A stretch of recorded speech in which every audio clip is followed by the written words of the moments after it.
playing the Incredible Hulk on my Game Boy Advance, and I gotta tell you, very disappointed. Very disappointed. They have an awesome license here. The Hulk, as we all know, is a rampaging monster superhero guy. He can do all kinds of damage to all kinds of stuff. And what they've done for this game is they've gone an isometric pseudo 3D viewpoint. So you got the camera pulled way back. So your big monster Hulk is actually a little tiny green sprite that runs around. Because you're looking at the game from overhead, trying to get your control bearings all down properly. Very difficult. There's about 30 different levels in the game, but they all look very, very similar. So it gets very repetitive very quickly. The bad guys have terrible AI, too. They just stand around. There's really no challenge there, except that they just pop out of thin air, and they keep coming at you. Don't you love bad guys like that in video games? One thing I really did enjoy were the cutscenes in the game. They actually use like comic book panels, and they have all of this really cool stylistic comic book art that looks like it's been torn from pages from comics that are 20 years old or something. That stuff is really nice. The music and the audio effects in the game are very, very subpar. This, they tried to do something cool by giving you a multiplayer game in there where you can play as different colored Hulks and go battling against each other.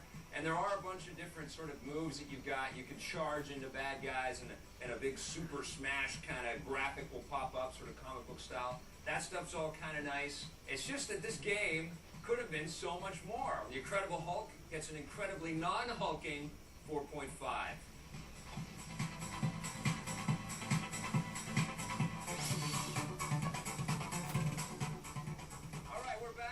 Talking about games based on summer blockbusters. This time, it's X2 Wolverine's Revenge from Activision. It's for the PS2, but also on the GameCube and Xbox. What do you think of this one? Well, one of the problems I had was the artificial intelligence on the guys you fight. I mean, there were times where I would just like run around guys, they wouldn't do anything, and I'd be standing right behind them, and other guys are just looking at me, and I'm killing everyone. It's true. You'll be walking through as Wolverine, sort of sneaking by, and you'll see guys like pointing their gun, looking in the absolute opposite direction. You'll walk right up behind the guy and just go whoosh, and then he'll wake up and start to try to attack you. Well, wait, that's the other problem I have, though. You got the Wolverine claws, right? Right. And then you could go up behind the guy and go whoosh. Yes. But it doesn't kill him. It's No. like, wait a second, it's supposed to be the hardest metal in the universe kind of thing. What they should have done is made the AI tougher and made the guys a little bit weaker. Now, did the animation on Wolverine seem a bit stiff to you, or Yeah. clunky? What was going on? Well, it's definitely not a state-of-the-art looking video game at all. The characters all look a little bit too blocky for my liking. The textures aren't that great in the game. There is some sort of a cartoony, comic booky kind of look to everything. Comic booky, but it's not as slick or as polished as the Spider-Man game. You gotta call your I gotta call my comic bookie. I gotta put a bet on the Hulk versus Spider-Man. Bet on the I did like some of the close-ups during some of the cut sequences and stuff. I mean, you get the snarl in Wolverine's face. Yeah, the cinematics and cut scenes were good. Birthday boy, I brought you a present.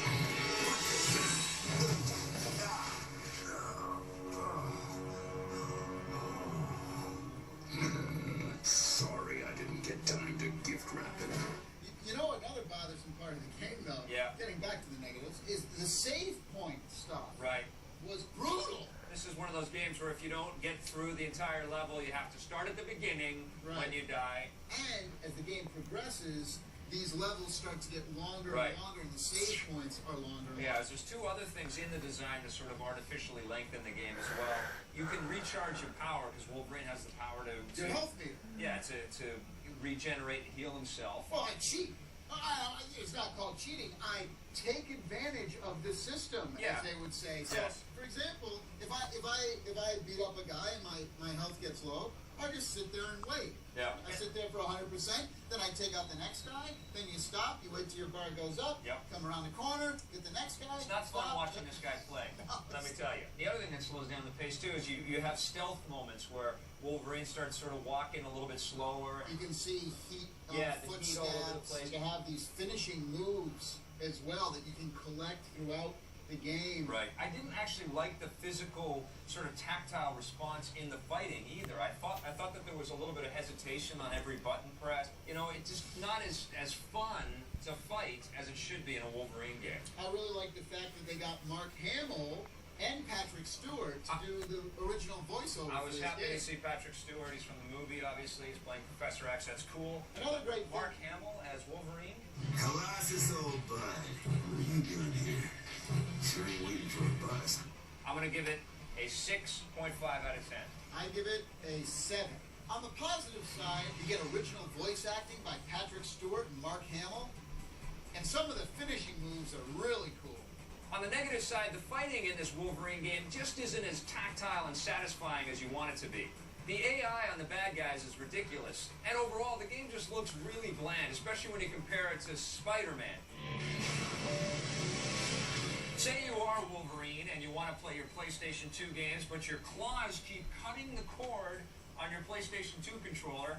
We've got something to help you out there, Wolverine. This one's called the Logitech cordless controller for the PlayStation 2, and it's similar in design, look, and feel to the Xbox cordless controller that Logitech has put out. We've reviewed on the show. You know why it's great that this controller is wireless? Why? Because it's shaped like a boomerang.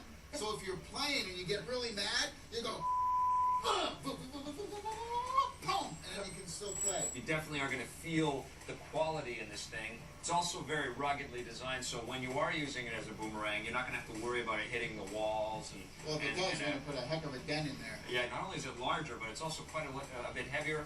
I actually dropped it on On my your toe. on my foot, and I didn't have a shoe on, and I was in pain. The other thing about this controller is that it's not cheap. It's going to run you about $60. 60 bucks! Yes, I know. Hold on to your hats. So you're going to recommend the cordless controller? You know, I'm not. Okay. So there. I want them to make a PlayStation 2 controller wireless. It's exactly like the PlayStation 2 controller. Performance is excellent, but I can't recommend this one either. Stop trying to reinvent the wheel. Give us what we want. On the positive side, the performance of the Logitech cordless controller is excellent. You can be playing games from miles away. The button layout is great, and the feel of the controller is very sturdy and tough. It's going to take some abuse, and it'll work really well as a boomerang. On the negative side, you need really big hands for this controller. You know what they say about people with big hands? Big gloves.